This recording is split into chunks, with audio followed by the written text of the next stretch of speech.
नमस्कार सखी सोबती या माझ्या यूट्यूब चॅनलमध्ये तुमचं मनापासून स्वागत। माझ्यापेक्षा मोठ्यांना नमस्कार आणि माझ्यापेक्षा छोट्यांना आशीर्वाद।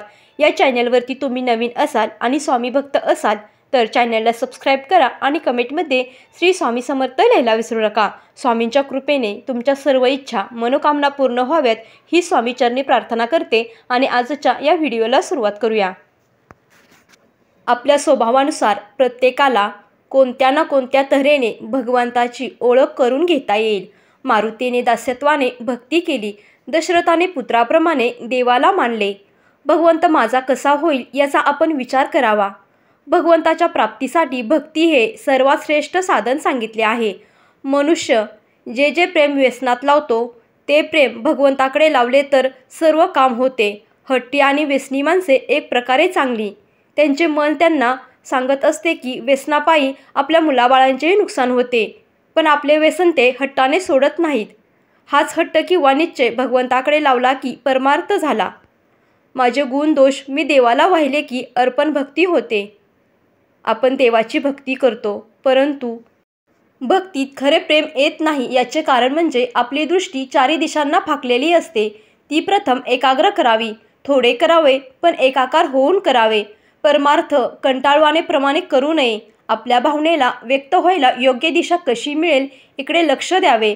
परमात्मा पंढरपुरात आहे असे साधू संत म्हणत आले, परंतु आपल्याला तो दगडच दिसतो। हा दोष कुणाचा? आपल्या भावनेचाच। जशी भावना ठेवू तशी कृती होते। भगवंताजवळ आपला पूर्ण भाव ठेवावा। दिवा थोडा बाजूला झाला की वाट चुकते, म्हणून सतत भगवंताकडे नजर ठेवून वागावे। साधनावर सतत जोर द्यावा। तालासुरा वाचून प्रेम येत नाही असे थोडेच आहे। मी ज्याच्या पुढे भजन म्हणतो तो ते ऐकतो या समजुतीने म्हटले म्हणजे झाले। भगवंताचाच मी आहे असे म्हणून घ्यावे। त्याची कृपा केव्हा होईल ही तळमळ बाळगावी आणि मी जे काही करतो ते मनापासून करतो की नाही हे पाहावे। झाल्या गेल्याचे दुःख करू नका, उद्याची काळजी करू नका आणि आजचे अनुसंधान चुकवू नका। प्रत्येक नामात भगवंत करता आहे असे म्हणावे, म्हणजे अभिमान वाट अडवणार नाही। लाभहानीचे सुख दुःख न वाटणे ही खरी भक्तीची प्रगती होय। देहाच्या कर्तृत्वाच्या मर्यादा सांभाळून विषयातली वृत्ती भगवंताकडे लावणे हेच खरे।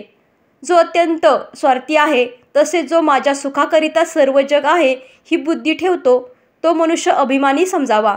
मनुष्य जितका स्वार्थी तितका तो पराधीन असतो।